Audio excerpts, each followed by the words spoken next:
سڵاوتان لێبێ خۆشەویستانی بەرنامەی خەڵوەت لە هەرکوێ گەنج جوانترین سڵاوی خوای گەورەتان لێبێ. ئەم جارەش لەگەڵ یەکێک لە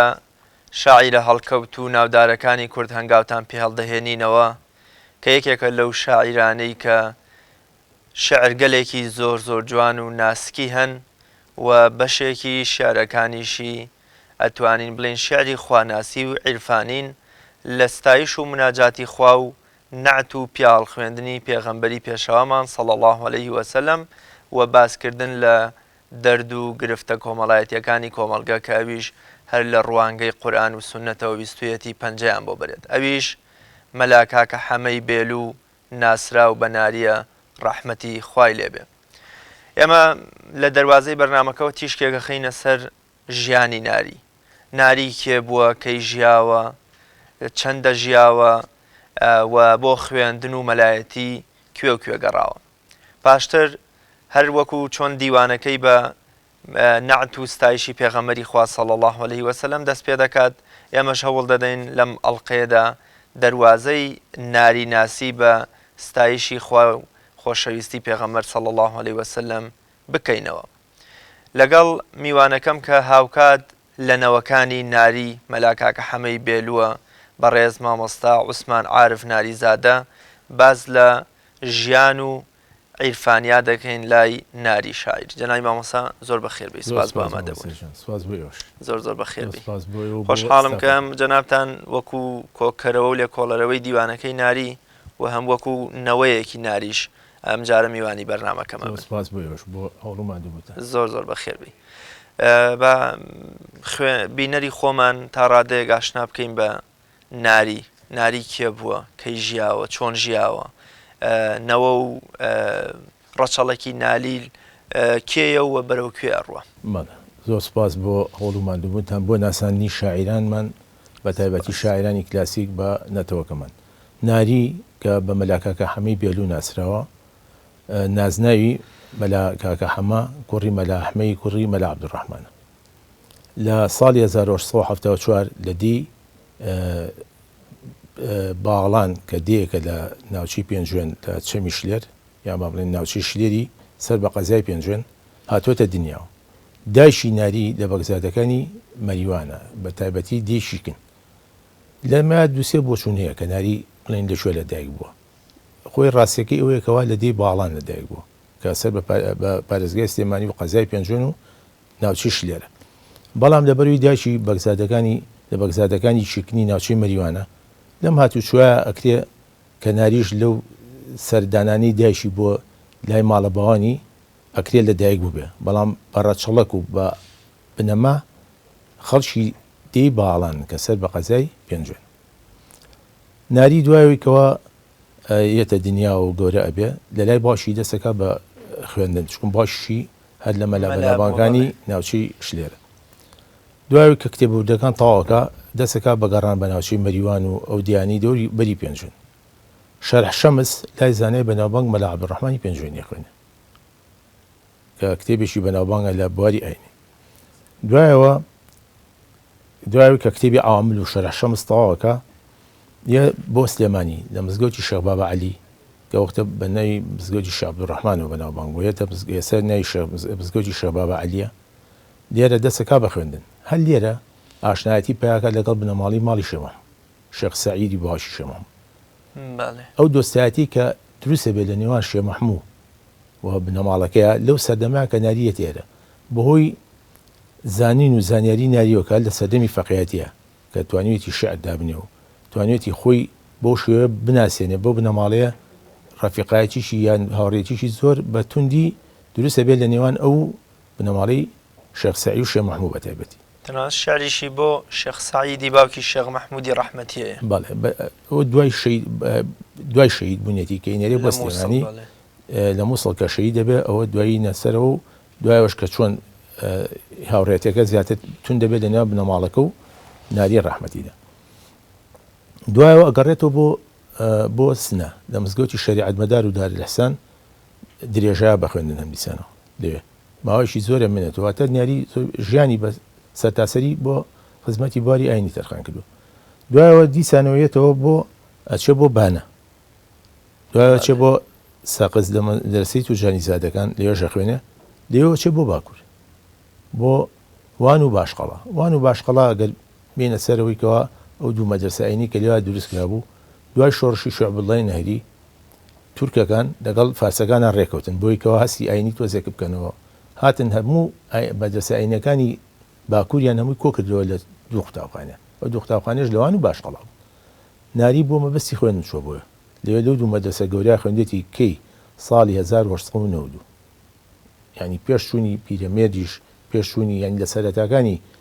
فەقیان و ڕۆشنبیرانی باشوور و بابلێن کوردستانەکە توانی بێتی ڕۆژەڵات و باشووریش سەردانی باکوور بکە بتوانێت لە پارچی شتی کوردستانە بخوێنێ بە تایبەتی بەشی باکوور دوایەوە لەوێ کە تەواو بێخوێنێ یەک لە هەولێرە خوێنێ لە هەولێریش ماگە خوێنێ جاچە بۆ ڕەواندز لە ساڵی 1990 ئیجازە و تەدریسی 12 علمی ینی واتە مامۆسایەتی و بتوانێت کە تەدریسی شکات دەرس بڵێتەوە لەسەر دەستی مەلا ئەسعەدەفەنی ڕەواندزی وەرەگرێت زۆر باشە کاتێکە هەم دایکی و باوکی ناری بێلو نییە گوندی بێلو من خۆم چوومەتە سەر گۆڕەکەی ناری بەڕەحمەت بێت لە نزیک مەریوانە و لە گوندی بێلو بەڵێ مەبەسمێ ئەم نازناوە چییە کاکە حەمەی بێلو ئایا لەوێ ماوەتەوە و مەلایەتی کردووە و یان بە حکمەوەی کە تەنها لەوێ مردووە ئیتر نازناوەکەی بە مەلا کاکە حەمەی بێلو ڕۆشتووە ناری کە لەوێی خوێندن تاواکە تاوانە بێتەوە بۆ ماڵی باوانی یێتەوە بۆ ماڵی خۆیان سێرێکە باشی مردە چیەکە دایشی لە بەگزادەگانیشیکردە دایشی شۆتەوە ماڵە باوانی ئەچێت ئێوێ دانیشە ماوە فەقێتیەکەمە لێوێ دانیشێت با بڵین ئەبێ بە مەلای ئەو بزگەوتی ئەوێ جا دوایی خزمێشانە بێ حسێن بەژی بێلو حسێن بەژی بێلو کە هەر با بڵین وەکو دەمڕاست و گەورە و سەرداری دەی بێلو ئەنێرێ بە دوایە کە خزمی دایشێتی ئەڵێ ئێمە قوتابخانەمانێ و مەدرسەمانێ و مەلاشمانێ ئێمە حەزەکەین تۆ بێبی بە ئەم مدەڕیس ئەم مەلای مزگەوتەکەی بێلو ئیتر لە ساڵی 1940 کە لەوێ خوێندن تەواوکەوێتەوە ئەچێ بێ بە مامۆستا و مدەڕیسی مزگەوتی گوندی بێلو لە نزیک شارۆچکەی مەریوان 40 ساڵ لەوێ ئەمێنێتەوە دوای کە ئەمێنێتەوە کۆچی دوایەکە بە ڕووسی لە 2/4/1944 واتە لە تەمەنی 70 ساڵیدا لەمەوە نازناوەکەی گۆڕە بۆ مەلاکاکە حەمی بێلوێ سەوا زیاتر ناسراوە تا لای خەڵک نەڵی مەلاکاکە حەمی بێلو کەمترە ناسرێتەوە ڕاستە جەنای مامۆستا ناری زۆر جار ئێمە شاعیرەکانمان دابەش بوون بەسەر تەریقەتە ئاینیەکانی کوردستانە یا تەریقەتی نەقشی بووە یا قادری بەڵام ناری لە دیوانەکەیە شعری وەکۆڵێ پیا هەڵگوتن و خۆشەویستی هەم بۆ شێع عوسمانی بیارە و تەریقەتی نەقشبەندی هەیە هەم خۆشی عاشقێکی سەوداسەری شێخ مەحموودی حەفید بووە کە سەر بە قادریەکان بۆ لەنەوەی شێخ معرفی نۆدەیە کە توانین بڵین پێشەنگی تەریقەتەکە بۆ لە سلێمانی مەبەستم وەیە ئەمە ناری هەڵوێستی بەرامبەر بە ململانەی تەریقەتی ئاینی قادری و نەقشبەندی چی بووە و تا چەند توانیوێتی هاوسەنگانە لەگەڵ هەردووکیانە بێ خۆی ناری کە گوای شعری بۆ دروست بوو توانێتی شعردانێ لەو سەردەما بوو کە ململانێکی زۆر گەورە لە کۆتایی ململانەکانی نێوان هەردوو تەریقەتەکە بوو تەریقەی قادریش و نەقشبەندیش ئەم توانیوێتی تەوازنی لە نێوان هەردووشانە دروستکە بەڵام لەو کاتەیە کە ناری یا با بڵێن لە کۆتاییەکانی با بڵێن شاعیرانی کلاسیک ئەژمێرەیش ڕاستە هەستێکی کوردانە دروست بووە لەو کاتەیە ینی بەهۆی کە شێخ مەحموود پێشڕەوایەتیەکە سمک و ینی هەندێک شۆڕش لە کوردستانە لە سەردەمی مناڵی ئەویشا وەکو شێعبوڵای نەری و شێخ سەعید پیران و هەستێکی کورداتی لەناو دروست بووە ناری بە بۆچوونی من ینی توانیوێتی لەو ڕێچکەوە ینی کە بێوێت ینی لایەنگری لایەنێ بکە کە نەتەوەکەی بە مافی ڕەوای چارەنووسی خۆیان بگەن قادری لەو کاتە لە نەقشیەکان زیاتر ینی سمبولی ئەم شۆڕشە بوون زیاتر ینی هەردوو لایەن ئێمە گەر بین ینی ئینکەین بەسەرە بڵین هەڵسەنگانکەین بۆ هەردوو لایەنەکە کاتێکی زۆریە بەڵام طریقەی نەقشیش ینی لە دوو هێڵ پێکات و هێڵە ئاینەکە و هێڵە شۆڕ ژێڕەکە ئەم ینی بووە لە سێگەی لە لایەکە لایەنگری ئەوانە ینی شعری بۆ دووشان و توێسە بە نمونەش باسێکین و شعریشی بۆ بەڵێن تەریقەی قادری تۆ بۆ لەبەر شێخ مەحموود شێخ مەحموود لەبەرەوەی ڕابەریەتی شۆڕشێکی کردووە ینی بەڵام یەک شتێ لێرە ناری ئێمە ئەتوانین بڵین وەکو ڕاخنێکی ئەدەبی ئەتوانین بگرین ینی سێرێکی هەموو ململانێ و خەتا و بینەکە خاتۆ سەر ملی دەروێش و خەلیفەکان لە کۆڵی شێخەکان یەکاتەوە ینی بڵێن بۆ مناڵێ پەشمە و غارە لە بینی سۆفی و دەروێش و شێخ ئەو کەسی یاری دەوێت کێشەی لەگەڵ خۆشانی ئەڵێ ینی ئەم پەشمە و غار و ململانی کە لە نێوان سۆفی و سیکە سۆفی کە لە تەریقی نەخشی و دەروێش و شێخەکانە ئەڵێ ینی بە شتێکی خراپی لە قەڵەمە ئەڵێ چونکە بۆ ئەڵێ کەسی کە یاریوە کە دینی ئیسلامە کێشەی لەگەڵ خۆشانی ئەڵێ تۆ گەریاری بووە هیچ کێشێک لەگەڵ خزمەکانیان نابێت ئەگەر ئەمە خزمی دینی ئیسلامن بڵێ ناشرینی کۆمەڵی خەڵک مەخەرە پاڵی ئیسلام ینی ئیسلام خۆی ئاینێکی ڕاست و جوان و بێلەکەیە و ئەگەر شوێن کەوتوەکانی ڕۆژێ لە ڕۆژان لادانێکیان هەبوو یا خراپەیەکیان کردەوە لە ئۆباڵ و ئەستۆی ئیسلامانیە زۆر ڕاست ینی ئەوەوێ بڵێ دینی ئیسلام ئەگەر وەکو دینێک تۆ ئەتوێ خزمەتیکەی نابێت کێشەکە بە لەگەڵ ئەوانەی کە لامان کاتەخوان بە خزمەکاری و دینازە تۆ لە هەست تەرەفیش ینی لێراتوانی بە ینی بە بەڵگە بەڵام ینی با بڵین وەکویکەوە ئەم ململانیان خاتە سەر ئەستۆی بڵێن دەروێش و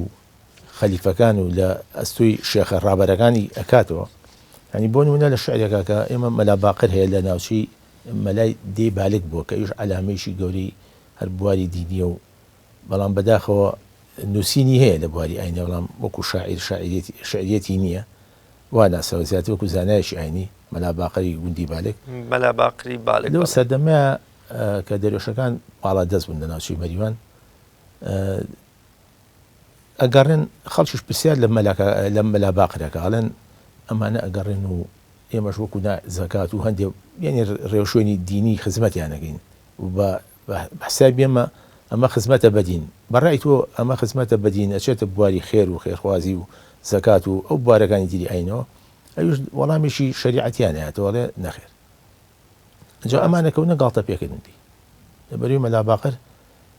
مەلایشی ئاینی گەورە بووە پێگەیەکی زۆر گەورەی ینی هەندێک ناو ناتوەرە داهێنان لی و زەمکردنی لەم لاولا ئەمە ناری ئیبیسێت بڵێ بەڵێ لێرەشدا هەر بۆ پشتڕاستی قسەکەی جەنابتانە فەرمێ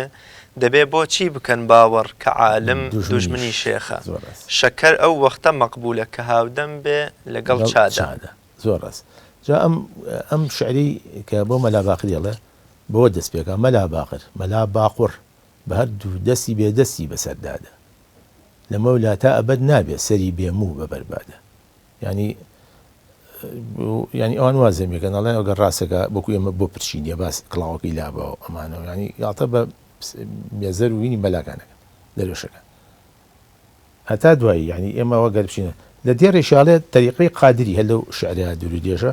تەریقەی قادری کەی زڵدی ئەحکامی شەریعەت بوو خوددا دێوانە ڕوڕەشکە کە جاڕیدا بە دنیادا جوانە ینی هەم لەسەر لانی تەریقەتەکە کاتەوە زەمەکە خاتوە سەر ئەستوی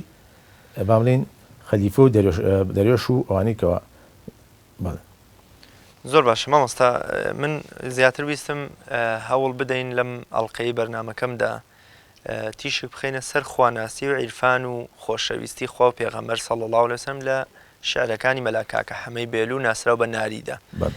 یەکەمین غەزەلی دیوانەکەشی هەر وەسف و نعتی پێغەمبەری خوایە صلی الله علیه وسلم پێم خۆشە لە دەواازەی وەکۆڵە یەکەم غەزەلی ئەو بچینە نێو دیوانەکەی بزانین سەرەتا ئەپرسم خواناسی و عیرفان خۆشەویستی خوددا و پێغەمبەر صلی الله علیه وسلم ڕەخنەگرتن لە دواکەوتووی موسڵمانان و کۆمەڵی هەڵەوپەڵەیان بەتابەت وەکو دەردێکی کۆمەڵایەتی تا چەند وەکوڵێ دیوانی ناریان ڕازاندۆتەوە و چەندە ناری هەوڵی داوە خواناسی و عیرفان بەشێکی سەرەکی بێت لە دیوانەکەی جا ئەمە بە شعر خوێندنەوە دەست پێ بکەینیان جەناب سەرەتا باسێکی ئەمە بۆ بکە کە خواناسی و عیرفان چ پێگەیەک یا چ ئامادەیەکی لای ناری هەیە پاشتر من پێم خۆشە یەکەم غەزەلیشی بخوێنینەوە وەکو ناحەیە عیرفانناری هەموو ژیانی خۆی بۆ خزمەتی ئاینی ئیسلام دەرخان کردووە هەر لە خوێنی سەرەتای حوجرەی و فەقێتی و پێگەیاندنی و تا دوات تەمەنی ژیانی بۆ شوێ ڕێوزەر و گەسی شعرەکانیشی بکەین بەشێکی زۆری شعرەکانی هەر بۆ خزمەتی ئاین و بە وەسفی پێغەمبەر و هەروەها هاندانی خەڵک بۆ شوێنکەوتنی ئەو ئاینە بە شێوەیەکی ڕێک و پێک و ڕەچاوکردنی هەموو لایەنە باشەکانی ینی ئێمە شعری زۆر جوانمان هەیە مەسەلەن بڵێن بۆ نمونە ئەو کاتەیە کە بەهۆی دواکەوتوی میلەتی کوردەوە کە داڵانوێتی بە کۆمەڵی شتی ناهەموارەوە ئەوکوی کە باسمان کرد ئێستا زائید نەخوێنەواری هەژاری لە بەروی ئێمە لەو سەردەمەی کەناری ژیاوە ناوچەکە بە کۆمەڵی قەیرانی زۆر سەختا تێپەڕیوە شەڕەکان جەنگی جیهانی یەکەم جەنگی جیهانی دووهەم نەخوێنواریشی زۆر بڵاو بۆ لەناو کووردە لەبەرەوە سێرێکی شعرمان هەیە بە ئاشکرا ناری باسی ئەوەکە مەسەن بۆ نمونە باسی و دواکوتی مڵێنەتەوەی کوردەکەڵێ شاڵی گرژاڵی ڕەواجی سندووە لەم زمانە کەس غەزەل ناکاتە بەر چونکە غەزەل ئێستا ڕەواجێکی نەما ئێستا من مەشغوڵی جاوم مختصر ینی غەزەل ئەو غەزەلانی کە دایناوە بۆی کەەوە خەڵک ینی بەڵێن سوودی لێبینەوەی ئامۆژگاریە ئەڵێ خەڵک ئەوانە لەبەر ناکە شاڵ لەبەرەکە ینی حەزیان نەشتی جوانە حەزیان لەوە نییە خۆیان هیلاکەن و کە بێن بۆی کە سوودی لێبین ئەڵێ منیش کە خەڵک ئێستاەوە لەبەر ناکەم مەجبورم ئێتر جاوین کەم ینی جاو کە قوماشێکی هەرسان و هینە جویان بۆ بدرن لە شوێنی ترە کە هەر ینی بڵین ئەو گلیانەکە کە ئەمە بۆ مەلا عەزیزی بالیکێری نردووەکە هەر زانایشی گەوری ئاین ئیسلام و مزگەوتەکەی لێرێسە لە ناوبازار کە خەڵکی دەی بالیکە دەرە مەلا عەزیزی بالیکە دەری کە لە شوێنێکە پێڵێ وا لەبەر قاژەی قژاکەی بێ ئەدەب مەخفیە ئەهلی ئەدەب بۆ کون نەبوو یعنی لەوێ زاناکان باڵێ ئێمە وەکو زانیان وەمەلیات وەکو کونەپەپووە لە ینی خوێنی نێرین دەنگ بەرزکەینەوانی و لەبەرەوەیکەوە لێمە قوبوڵ ناکەن و دەسەڵات بەتاواتی ینی زەدی ئێمێ لەوێ ینی بۆ شێوەیە ڕێی خۆی دەربڕیەوە لە ناحی ئاینیەوە ناری شعری زۆر جوان جوانی هەیە لە وەسفی پێغەمبەر و نەعەت بۆ شێوە توانیوێتی بە شێوەیەکی زۆر جوان ڕاوەی هەموو ئاەتەکان بکە و بچێتە ناو بە قوڵی و هەستی خۆی دەرببڕێ بە شێوەیەکی زۆر زۆر ڕێک و پێک و بە کێشی با بڵێن بەکارهێنانی کێشی عەروز و هەروەها وشە ئارەیەکی جوان و هەموو بەسەرهاتەکانی نێو قورئان ڕافە بکات لەناو کۆمەڵی شعری جوان کە لە وەسف و ستایشی پێغەمبەرە حتا لە شوێنێکە باسی ئەوەکە کە دەڵێ عەشق و ئەوینی بولبول و پەروانە لە پێناو عەشقەکەیە خۆی بە سووتنەدا بەڵام بولبول تەنها ئەخوێنێ ینی ئەگە قەرار بێ ئەم گریان و هاوازە خۆشەی لە ناخی بولبولا هەیە بۆ دووری لە یاری ڕاستەقینە بێ کە خوددایە هێشتا ئەوەی چووکە ئەم بە عەمەلی چۆتە نێو ئاگرەکەەوە پەروانە ئەمیش دەباسی ئەوە کاڵێ ینی هەزارەها جار مەجازی عەشقی مەجازی ناگاتە عەشقێکی حەقیقی ینی ئەمەشکەوە ئەتوانین بڵێن لووتکەی عیرفان و خواناسیە لای ناری سۆزی دڵی بولبول کە وەکو سۆزشی پەروانە نییە نسبەتی عەشقی حەقیقی هەرگیز مەدە مەجاز کە جوانە زۆر جوانە یعنی ئەڵێ قەت عشقی مەجازی ناگاتە عشقی حەقیقی حتا بۆ ناوەش کە مەحوێ فەمێ کەسێ واریسمە وەک من بێ لە عەشقا خۆ بسووتێنێ لە حاڵی سووتنا پەروانە دەیگوت کەسێ واریسمە وەک من بێ لە عەشقا خۆ بسووتێنێ زۆر جوانە عینەن تەقریبەن ئەمان بۆ چوونی مەحویەیش لە عەشقی حەقیقی و مەجازیە جای ئەمە شعری جوانمان هەیە حەزەکەی دانیشی لێ بخوێنین پێم خۆشە یەکەم غەزەل جەنابتان هەم بیخوێننەوە و هەم ئاماژە بە تا ڕادێ ناوەڕۆکەکەی بکەن کە هەر لە وەسفی پێغەمبەری خوادایە صلی الله علیه وسلم سورەتی یاسین کە وەسفی حەزرەتی لەولا دەکا ئەهلی دڵ مایل بە جیلوەی سورەتی تاها دەکا خاشی بەردەرگاهی قەسری گەر بەسەردا کا گەدا هەر نەفەس نەفرەت لە تاجی قەیسەر و دارا دەکا ئاسمان وەک مشتری هەردەم بە میزانی وەفا کەسبی هەر شانێ بە یادی دەوڵەتی ئیسرا دەکا گەر تەسەوور کا مەسیحی تەختی عەرشی ئەعظەمی تا ئەبەد تەرکی بەیانی ڕەفعەتی عیسا دەکا نوری عشقی تۆ لەسەر تووری دڵی موسا مەگەر دای لەسەر سینەی بە شەوقی دڵیەدی بێڵا دەکا بۆ خەلیلان گەر نەسیمی گوڵشەنی لوتفت ببێ ناری نەمرودی بە سەحنەی جەنەت المەئوا دەکا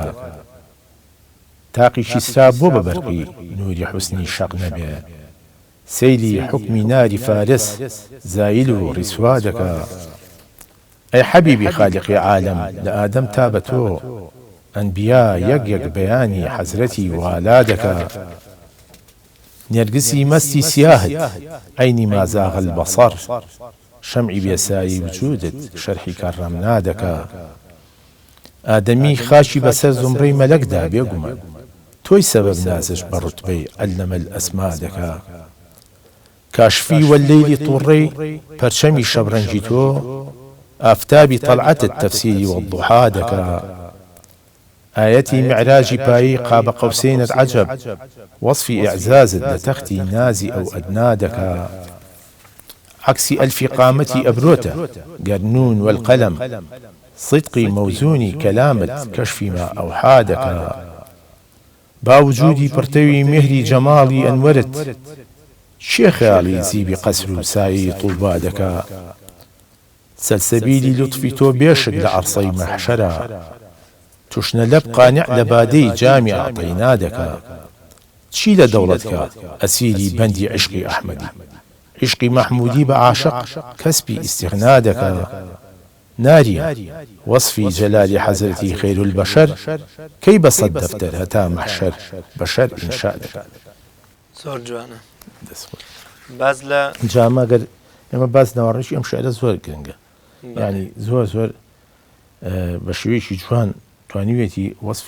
وەصف و ستایشی پێغەمبەر بکا و هەستی خۆی دەربکرێ لەبار ینی توانیوێتی کەوا وەصفی پێغەمبەرکە بۆی کەوا سوورەتی یاسین هەمووی وەصفی ئەوە بەڵام ئەوانەی کە ئەهلی دڵ کە ئیماندارن حەزیان لە ڕوو دەرخستن و زیاتی تاهایە ینی با بڵین سوورەتی تاهایە لە دێرێکی ترە ئەفەرمێ ئەڵێ خاشی بەردەم مەزاری پێغەمبەر زۆر زۆر بە نرخترە لە خاشی ئەو پاشایانی کە بە خوێن ڕشتن و بە هەزارەها ساڵ داگیرکاری توانیویانە هەندێک وڵات داگیرکەن ئەڵێ من خاشی بەر مەزارەکەی ناگۆڕمە بەدەسەڵاتی ئەو پاشانی قەیسەری ڕۆم و بەڵێ دارا و ینی کە پاشایماسی لە پاشانی بڵێ وەکو قەیسەری ڕۆم لەگەڵ پاشای فارسەکان بۆشیە لەم دێڕی ترە ئاسمان وەک مشتری ئەڵێ هەموو کاتێ هەموو ئێواری ئاسمان یادی ئەو کاتاکە کە پێغەمبەر چوو بۆ حوزوری خوا ئەڵێ هەموو ئێوارانە ئاسمان گڵۆپەکانی داژی سێنێمە بەسی لە ئەستێرەکان ئەڵێ هەموو ئێوارانە یادی دەکاتەوە ینی زۆر شعرێکی بەڕای من ئەو دیێڕە زۆر زۆر بێتێکی زۆر زۆر جوانە کەسبی هەر شامێ هەمووی ئێوارێ بە یادی دەوڵەتی ئیسراءیل ئەڵێ ئەگەر ئێمە ینی جووەکان کە وا هەستەکەن حەزرەتی ئیسا بەرز کراوەتە بۆ ئاسمان ئەڵێ بەڵام ئێمە پێغەمبەری خۆشەویستی ئێمە تا پای ینی ئەوەنگە نزیک بۆ لە خۆی گەورە تا پای تێپەڕان بەڵێ چوە پای قابە قەوسێنی ئەوەندەی دووکەوان خۆی قابە قەوسێنە چییە ینی کە لە قورئانی شار ئاماژەی پێراوە خۆی وەختی خۆی عەرەبەکان کە ئەگەر کێشەیەکیان هەبوو بێ بۆ ئاشتەوایی کە ئاش بوو بێتنەوە لەگەڵێک لەو کاتە شاد سیقیان بێکتی نەبوو ینی کە دەو کاتێت تەوقیان لەگەڵ یەکتیا کردو ئەوەندەی دوو کەوانێنە شتۆ بۆ قابە قەوسین ئەمە بۆ بە ئیدیۆمێک ینی بۆ بە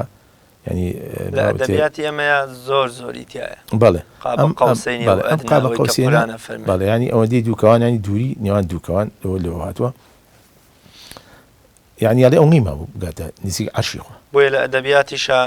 دوو برۆکەوانەیە جوانەکەی پێغەمبەر صلی الله علیه وسلم هەر بە ئەمە بە قابە قەوسین شوێنراوە زۆر ڕاست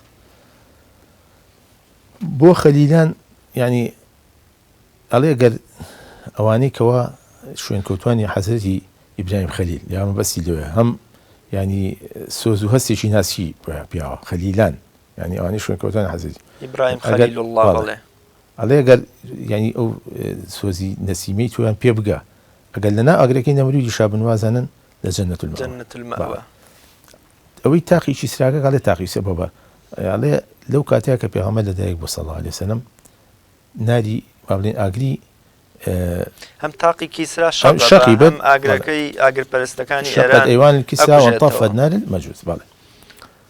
ئەڵێ یەکێکە هەموو خۆشەویستانی خواون پەیامبەران و ئەوانەیە یەکێکە باسی توان کردووە هەر هەمویان سەیەتی غولام من بعدی ئیسمە و ئەحمەد هەمووی باسی توان کردووە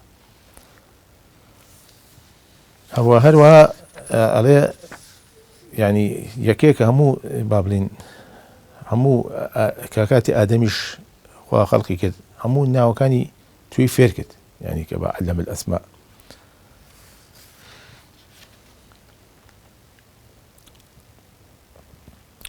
ئەڵێ بە جوانی تۆ کە کاتێ دەرکەوتنی تۆ کە هەموو دنیا ڕووناکاتەوە کە ئەمەش ینی باس کراوە کە پێغەمبەر صلی الله علیه وسلم دەرکەوتووەڵێن هەر چوادوری خۆی ڕووناکردوێت ینی ئەمە لە حەدیثە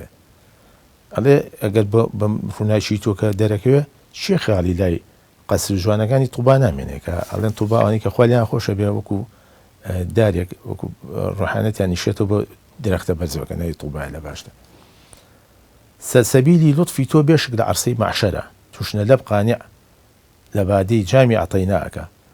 ئەڵێ ئەوانی کە شوێنکەوتوی تۆن لە ڕۆژی حەشرە هەرەمیان کە تینون لێوانە ئەگەن بەوەی کەوا دەم و با بڵێن دەرونیان تەڕەبێت و هەست بە تینوێتیە ناگەن لە ئەخیرا ناریە لێ ناریە بەخۆیڵێ ئەڵێ تاکو ڕۆژی مەحشەر تۆ سەدان دەفتەردانی ناتوانانی وەسی پێغەمبەر کەی بە سەد دەفتەر هەتا مەحشەر بەشەر ئینشاء بەڵێ ئێمە لە هەر لە وەصف و ستایشی پێغەمبەرە شعری تریشمان هەیە ئەم شعرانە فارسین توانین ئاماژە بە هەندێکی بین ناری بە فارسیش توانیوێتی کەەوە نعتی پێغەمبەر بکە صلی الله علیه بەڵێ بەڵام ئەم ئەمانی کە فارسیەکانی یەکەم کەمن دووەمینی ئەتوانین بڵین لەگەڵەوەی کە کەمن ینی هەڵوێستی خۆیەتی بەرامبەر مەسەن بۆ نمونە ئەو شتانی کە لە ڕۆژانە ڕوویەوە بەسەریە سە بۆ نمونە ئێمە شعرێکی فارسیمانەیە کە لە وشە ئارایی و لە جیناسە زۆر زۆر بەهێز ینی ئەکرێ بکرێ بە نمونە بۆ ئەڵێ بولبول بلەبش ئەز ئەوەزی بادەی ئەنگور شاید ئەثەری بادە شوفەت ئەز دەهەنەش دوور ئەمە ئەم خۆی کە خوێنی تو ێستا نووسا بولبول بەڵام خۆی بە ئیملاکە و نووسێتی بل سکونی لەسەر ئەمە چۆنە کابراایك بۆ کۆکردنەوەی مڵکایەتیە چێتە دەیبێت و کە پرسێ چی لێرۆمان ناڵێ ئەمە زانایشی ئەمە لای قسە خۆش و ئەمانە ئەو خەڵکەکە وازان بووە ئەوێ بچێتە خزمەتی بۆی تۆ زێنە سیحەتی و قسەی خۆشی بکە نامەیشی بۆ نێرێ بۆ ناریاڵێ گەورەماکەی بۆ کۆڕی بخوێنەوە کە نامەکەگات دەدەستی ناری ینی دەوێت تۆزێت تاسی گرێتەوە کەوا نووسراوە بە کابراڵێ بۆست بە مرسیلەکە لێواری وەستێنێ ئەگەڕێتەوە قەڵەمەکەی لەگری هەر لەسەر نامەکەی خۆی ئەم دیارە شعری بۆ نووسی ئەڵێ پێی بڵێ ئەو نایە بۆ شوێنانە بەدەمی کە خوێنێتوانێ زۆر دڵی خۆشە بێ ئەڵێ شعری بۆ من نووسیوە شعرەکە چۆنە تۆ کە ئێوار بیخوێنی تۆڵێ بولبول کە بادی ئەنگور شەرابەکە بە لێی خوا ئیتر ڕۆژی دنیای لێ گۆڕێ و بۆیە خوێنێ باشە ئەوەی کە بولبول شیر بەڵێ ینی ینی ئینێکی ئەفسانەیە گوایە بولبول ینی بڵێن ئەچێ ئینی ناو ترێ ئەخوا و بۆیە ینی مەستە بێ و ئەخوێنێ و ینی ئینێکی ئەفسانەیە ئەوە دروست نییە کە ئیبات تۆم شعرا ئەچێتەوە بۆ سنەوە پیشانی خەڵکیە ئەڵێن خوا بگرێەوە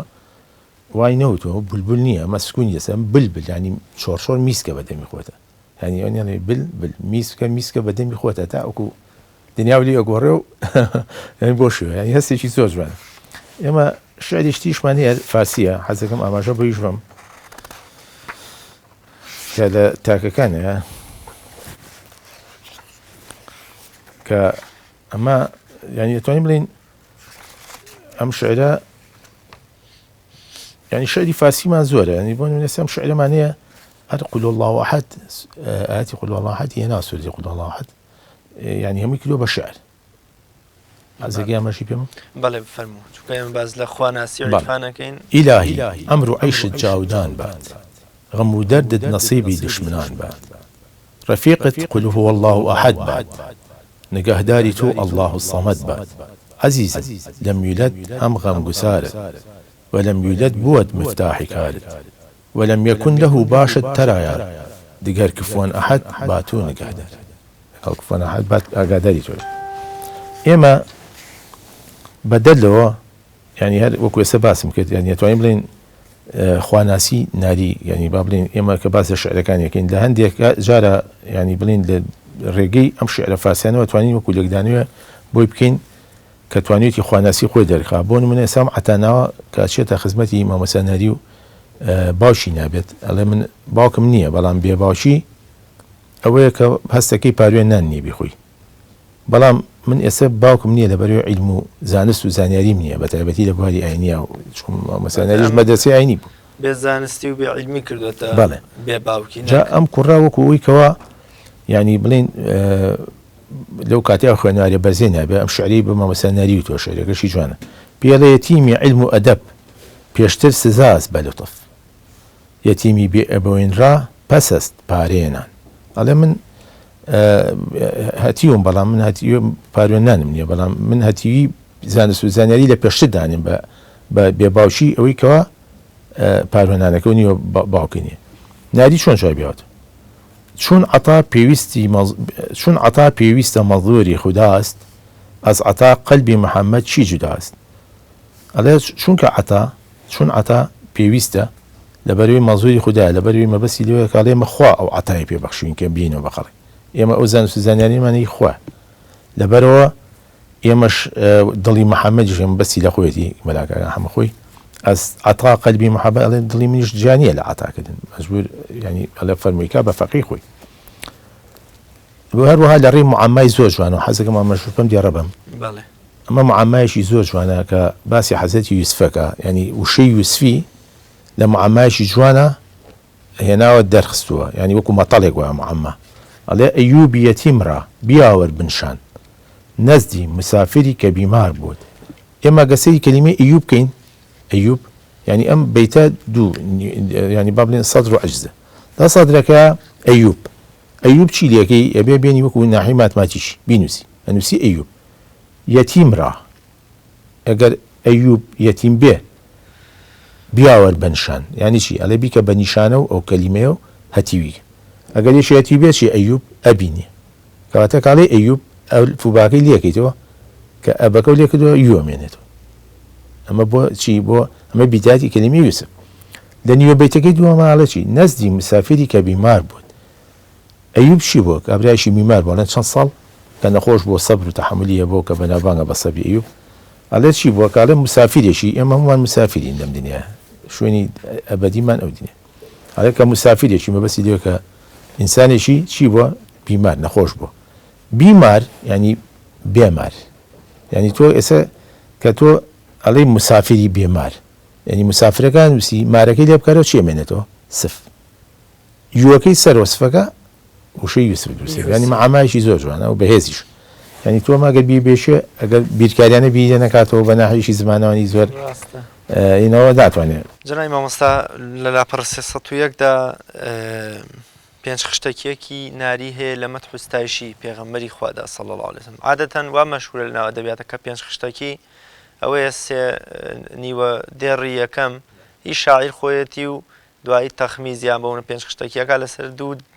نیوە دێڕی شاعیرێکی تر بەڵام جەناب تەنامەشتان بەوە کردووە کە ئەمە گوایە لەسەر شعرێکی تایربەگی جاف وتراوە بەڵام تۆ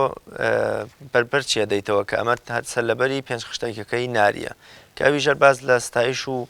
خۆشەویستی پێغەمبەرەکە صلی الله علیه وسلم پێم خۆشە بچینە خزمەتی ئەمەش کە یەکێکە لە شیعرە جوانەکان کە لە وەزفی پێغەمبەری خوادا صلی الله علیه وسلم فەرموویەتی خۆی ناری ئاوڕێکیشی زۆر بەتی نییە بۆ لەگەڵ بەر بنەماڵی عوسمان پاشای جافەوە هەر تار بە خۆی عیزەت بەجی جاف ئەحمەد موختار جاف هەتا لە پێشەکی دیوانی ئەحمەد موختار جاف کە دکتۆر عیزەدین مستەفا ڕەسوول نووسیەتی یعنی ئاماژە بۆ ئاڵێ ناری مەلاکەکە حەمی بەدوو ئەو شعرانی کە نادوێتی بۆ بڵێن بڵاوی کردوێتەوە زۆی لە دەستنووسێکی یان با بڵین لە کەشکۆڵێکی محموود پاشای جافە بوو ئەڵێ ئەحمەد موختار جاف دارەداری بۆ شعرانە کردووە ئەڵێ لەو لە بە شعرەکانی نالی و مەحوی و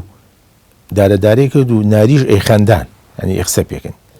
ینی بۆ شێوە ئاماژی پێیانی ئەمان ئەو کەشکۆڵی کام بوو ینی سوودیان بینوە لە شاعرانی تریش ینی بە تایبەتی ئەحمەد موختار جاف کە ینی بڵین ئەمە وەکو هاوڕێتی لەنێوان ئەو بنەماڵی و ناریدا ئێمە شعرمان زۆرە کە مەسەلەن بۆ ینی بە 5 شتێکی ناری لەسەر شعری تاربەجی جاف هەمانە ئەوەش و هەروەها ینی بڵین اینی با بڵین سوودبینی لە یەکتری ئەتوانین وا بڵین زانست و زانیاری گۆڕینەوە بەڵام بەنسبەت ئەم شعرەوە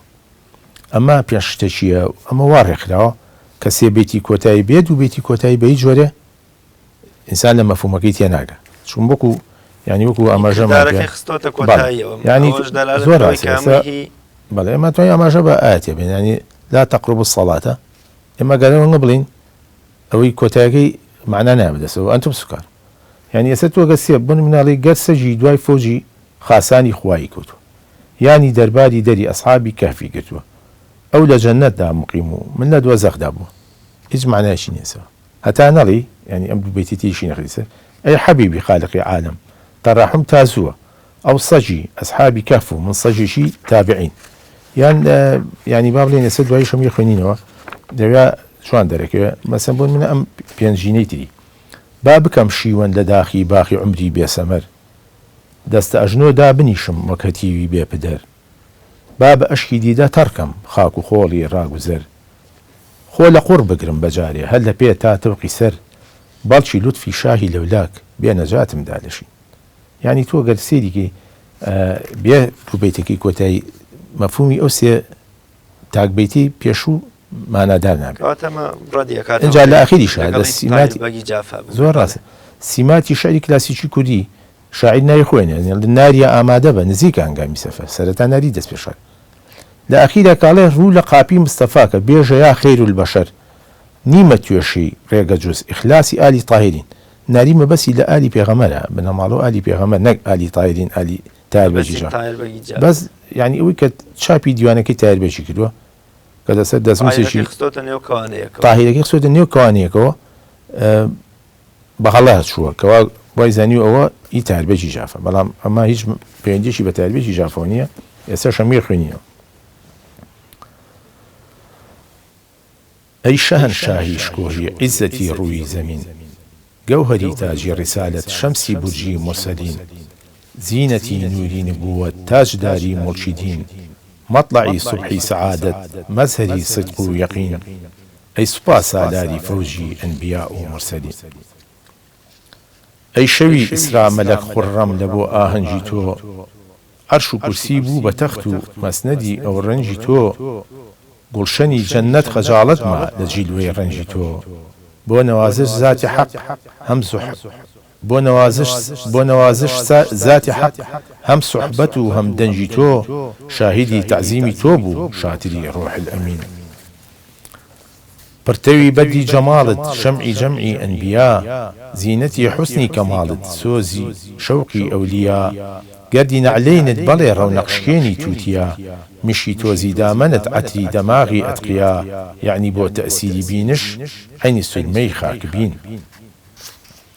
من گەدا و بێنەوە تۆش خاوەنی گەنج و کەریم من نەخۆش و بێدەوا هەر تۆی دەوا بەخش و حەکیم چی لە هەنگامی جەزاکەم بێ هەوا خواه و نەدیم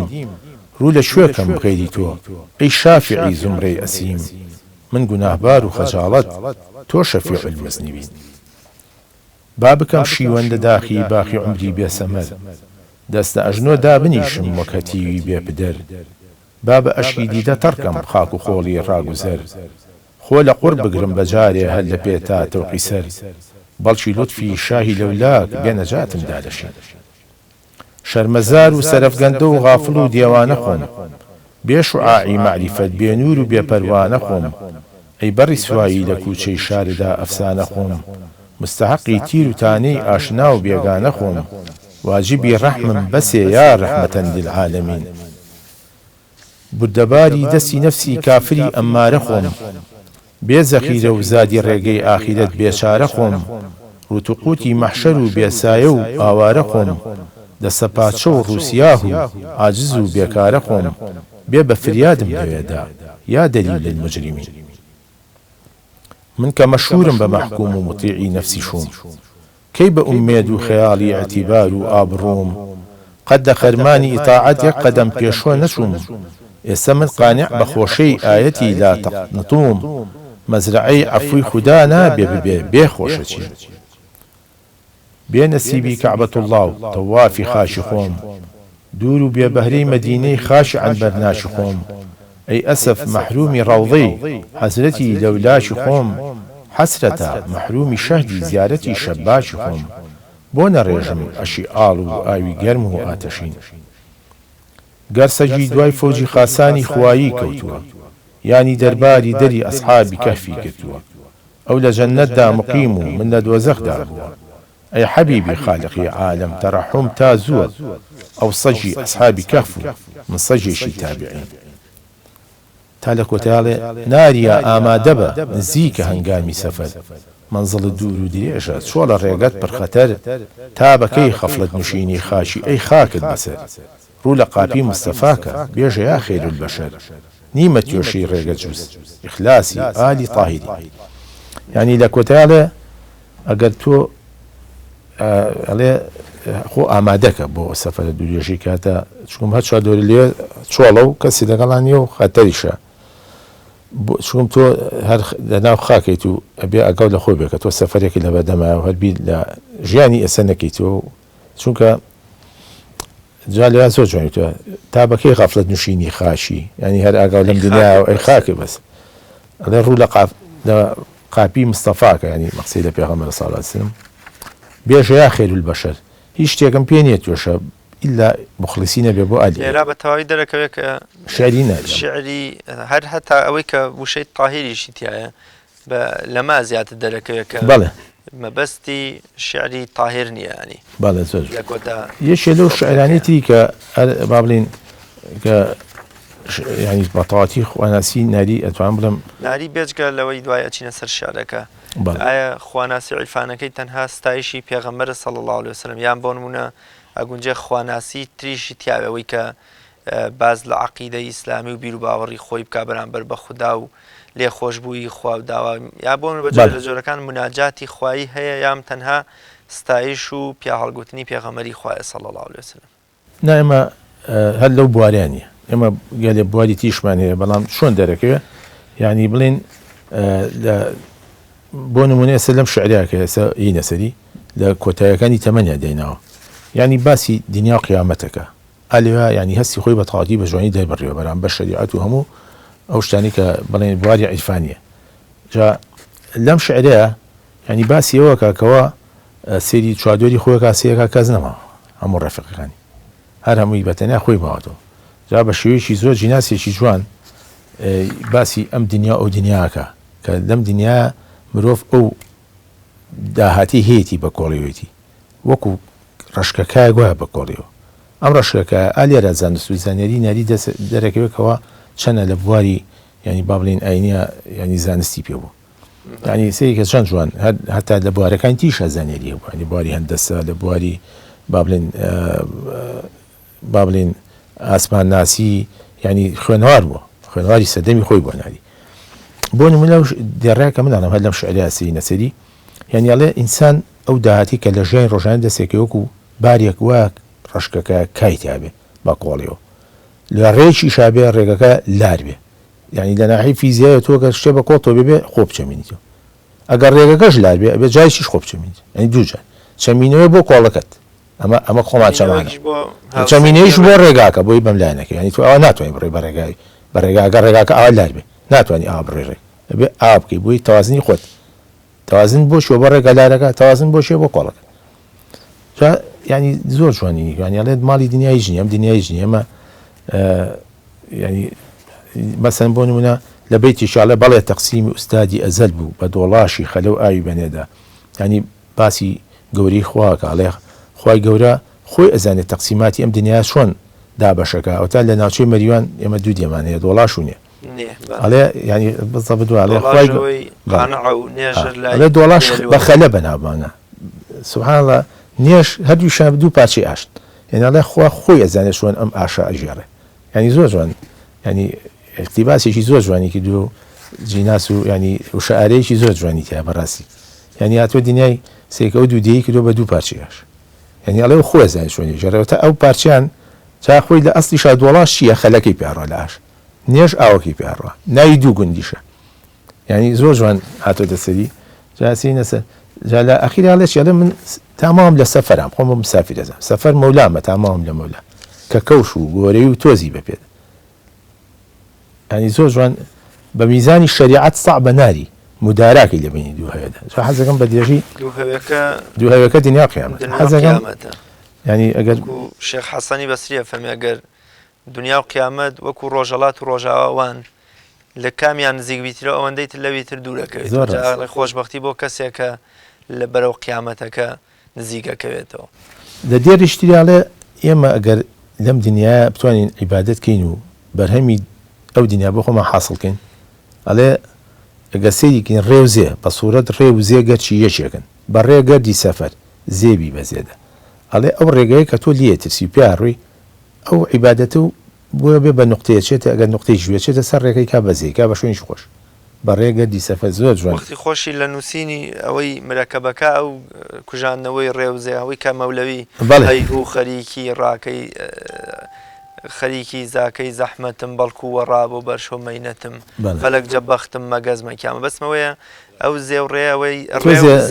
زۆر شاعران باسییان لێ کردووە وایە ڕاستە بەس دیێرە نەری بۆ شوێ باسیێکا جا حەزەکەی ئەگەر شعرەکە بخۆینەوە جوانتر دوایی ئاماژی زیاتر بە دیێڕەکان بێنیان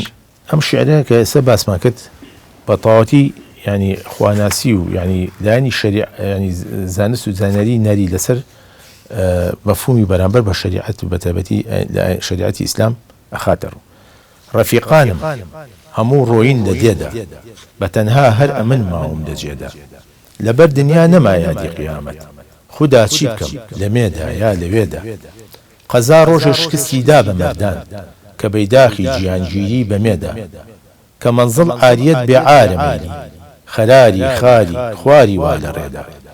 بە هەر کەستا نەدا نەقدی هەموو غەم بە کەس مشکیل عەزیزم درهەمێدا کەسێ دەرچوو لە داوی مەکری دنیا کە مەردانە تەلاقی سێ بەسێدا تەماشاکەن لە سفرە و خوانی گەردوون هەتا سەر نیعمەتی شادی بەشێدا بە سوورەت ڕێ و زێ گەرچی یەشێکن بە ڕێگەردی سەفەر زیبی بەزێدا بەڵێ تەقسیمی ئوستادی ئەزەل بوو بە دۆڵاشی خەلە و ئاوی بەنێدا سەفەر مەولامە تا ماوم لە مەولا کە کەوش و گۆرەوی و تۆزی بەپێدا بە میزانی شەریعەت سەعبە ناری مداراکەی لە بینی دوو هەوێدا لە کۆتای حەزەکەم ئاماژەش بۆ بەیتە بەم قەزا ڕۆژە شکستیدا بە مەردان کە بەیداخی گیانگیری ئەو کاتەوە باسی گیانگیری کردووە ئەم بەیتیان باس لەوە کاڵێ پیاوانی گیانی تر خۆیان بانێن لە با خۆیان بانێن ئێستا وەختە بە بەریتانیا عوزمان تۆ گیانگیر هەموو گیانگیرشە دەسا بوو ئەڵێ ئێستا بەیداخی هەموو گیان بەدەست مێکە مەسی لە شاژنە ڤیکتۆریاکە چۆتە سەر حکم ئەزم ئێستاش خۆی ماڵێتە من بەسی دە شاژنێ ئەو وەختە ئەڵێ خۆیان بانێن ئەڵێ ئێستا هەموو جیهانگیری کە بەیداخەکەیان ئاڵێ هەموو جیان کە بەدەستوانێت ئێستا بەدەست مێکە بە وڵات داگیرکردن زۆر بەناوبانگ بووە بەڕاستی جوان ئەم شارەی زۆر جوانە و ئەتوانین بڵێن لووتکەی عیرفان و خواناسی شەکەوەی کە ئینسان وەکۆڵی خەیاڵی لای قیامەت بێ و پشتوێن نەکاتەوە لە دنیادا و عقیدە و بیر و باوەڕێکی جوانیشی تایە بەرامبەر بە خوددا دەربارەی ینی بڵێن مەسەلەی وەکو بڵێ عشقی حەقیقی ناری ئەگەر ینی ئەگەر لە داهاتووشان مەسەلەن ئەگەر باسی ئەو بکەین کە ئەڤینداری و عشقی شی ینی بڵێن مەجازی کرد بێ لە عشقە مەجازیەکە شاهد بەیاوتۆ بە لە عشقە حەقیقەکە ینی ئەوەی دەرنەکرد پەیژە و دەستگیر بێ بۆ حەقیقەکەم جەنای مامۆستا من کاتی بەرنامەکەم تەواو بوو وەکوڵێ ناتوانم لەمە زیاتر لەسەر خواناسی و عیرفانی ناری بڕۆین بە ئومێدی ئەوەی ئینشاڵڵا بتوانین لە داهاتووە لایەنە گەشەکان یا بوارە گەشەکانی تری شیعری ناری وەکۆڵێ شەنوکە وکەین و بۆ ئەدەبدۆستان و خوێنەواران و بینەرانی کوردی بگوازینەوە زۆر سپاسی بەڕێز دەکەم شانی نییە یوای سەرکەوتن بۆ خۆت و بۆ بەرنامەکەت دەخوازم و سپاسی